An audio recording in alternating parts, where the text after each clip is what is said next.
कुछ समय पहले नेपाल में एक बहुत बड़ी प्राकृतिक आपदा आई। सितंबर के 27 और 28 तारीख 2024 को लगातार बारिश की वजह से पूरे देश में 12 और भूस्खलन फैल गया। इस आपदा ने देश के 21 जिलों में बहुत नुकसान पहुंचाया। इन विनाशकारी घटनाओं ने बहुत जान माल का नुकसान किया और बहुत से लोग बेघर हो गए, घर तबाह हो गए, जिससे परिवारों को आश्रय नहीं रहा। राहत कार्य जारी है और बचाव दल लोगों की मदद कर रहे हैं।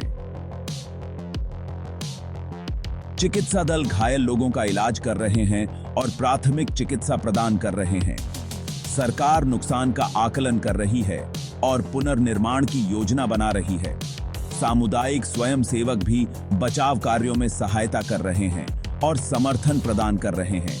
12 और भूस्खलन की वजह से बहुत से लोगों की मौत हो गई है। मरने वालों की संख्या 246 हो गई है और 183 लोग घायल हुए हैं। अभी भी 18 लोग लापता हैं। बचाव कार्य जारी है और टीमें जिंदा लोगों को ढूंढने की कोशिश कर रही हैं।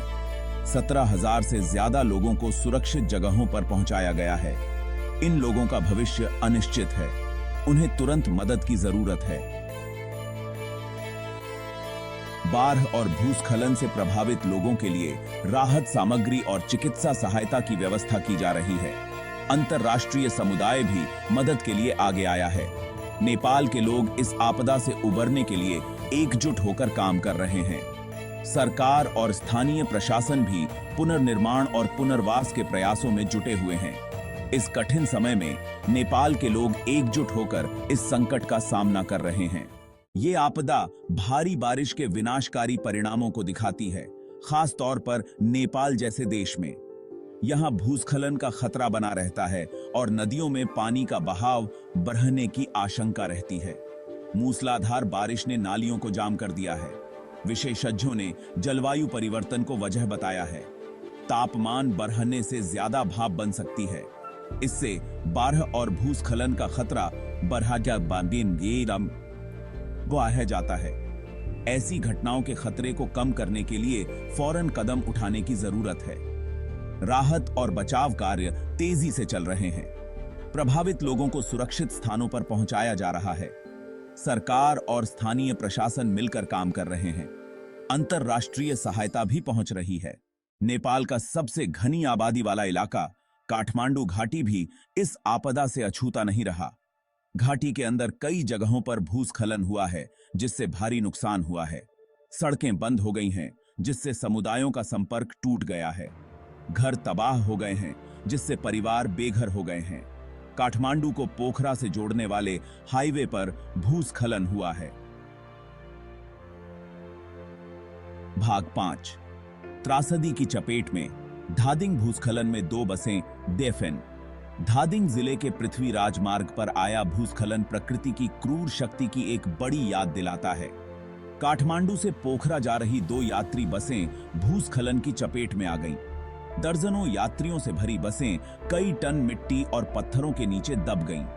भूस्खलन की खबर से पूरे देश में शोक की लहर दौड़ गई। परिवार अपने प्रियजनों की खबर का इंतजार कर रहे थे। बचाव दलों ने दबी हुई बसों तक पहुंचने के लिए अथक प्रयास किए। बचाव दलों ने कुछ यात्रियों को सुरक्षित बाहर निकाला। विनाश के बीच उम्मीद की किरण। भाग 6। सिंधुपाल चौक पर फिर से भूस्खलन का खतरा। काठमांडू के उत्तर पूर्व में स्थित सिंधुपाल चौक जिला हाल ही में आई बाढ़ और भूस्खलन से सबसे ज्यादा प्रभावित जिलों में से एक था। लगातार हो रही बारिश से मिट्टी ढीली हो गई है, जिससे भूस्खलन का खतरा और बढ़ गया है। सिंधुपाल चौक के कई समुदाय पहाड़ी इलाकों में रहते हैं, जिससे वे खास तौर पर खतरे में हैं। सरकार और सहायता संगठन सिंधुपाल चौक के प्रभावित समुदायों को राहत और सहायता प्रदान करने के लिए काम कर रहे हैं।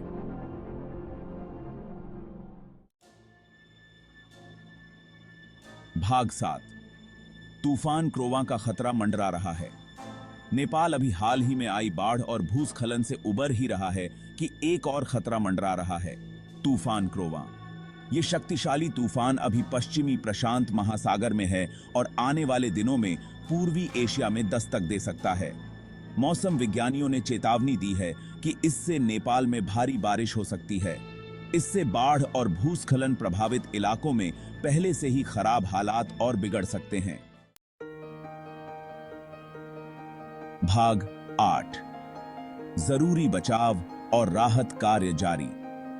विनाशकारी बाढ़ और भूस्खलन के बीच नेपाल में बड़े पैमाने पर बचाव और राहत कार्य चल रहे हैं। नेपाली सेना, पुलिस और आपदा प्रतिक्रिया दल फंसे हुए लोगों को बचाने, मेडिकल सहायता प्रदान करने और जरूरी सामान पहुंचाने के लिए अथक प्रयास कर रहे हैं। पूरे देश से हजारों स्वयंसेवक राहत प्रयासों में शामिल हुए हैं, जिससे बहुत जरूरी मदद मिल रही है। वे उन लोगों को खाना, पानी, कपड़े और दूसरी जरूरी चीजें बांट रहे हैं जिन्होंने अपने घर और सामान खो दिया है। भाग 9। अंतर्राष्ट्रीय समुदाय से सहायता मिल रही है। अंतर्राष्ट्रीय समुदाय ने इस मुश्किल घड़ी में नेपाल की मदद करने का वादा किया है। दुनिया भर के देशों ने वित्तीय सहायता देने का वादा किया है, जबकि सहायता संगठन मानवीय सहायता प्रदान करने के लिए संसाधन जुटा रहे हैं। भारत, चीन, संयुक्त राज्य अमेरिका, यूनाइटेड किंगडम और दूसरे देशों ने राहत सामग्री भेजी है, जिसमें टेंट, कंबल, दवाइयां और पानी साफ करने वाली मशीनें शामिल हैं। भाग 10। रिकवरी की लंबी राह और तैयारी की जरूरत। जरूरी बचाव और राहत कार्य जारी हैं, लेकिन नेपाल को रिकवरी के एक लंबे और मुश्किल सफर का सामना करना पड़ेगा। क्षतिग्रस्त बुनियादी ढांचे का पुनर्निर्माण और मानसिक रूप से प्रभावित समुदायों को सहायता प्रदान करने के लिए प्रयास और संसाधनों की आवश्यकता होगी। ये आपदा प्रिपेयर्डनेस के महत्व की याद दिलाती है। जल्दी चेतावनी देने वाले सिस्टम में निवेश और बुनियादी ढांचे को मजबूत बनाने से खतरों को कम करने में मदद मिल सकती है। हकीकत है।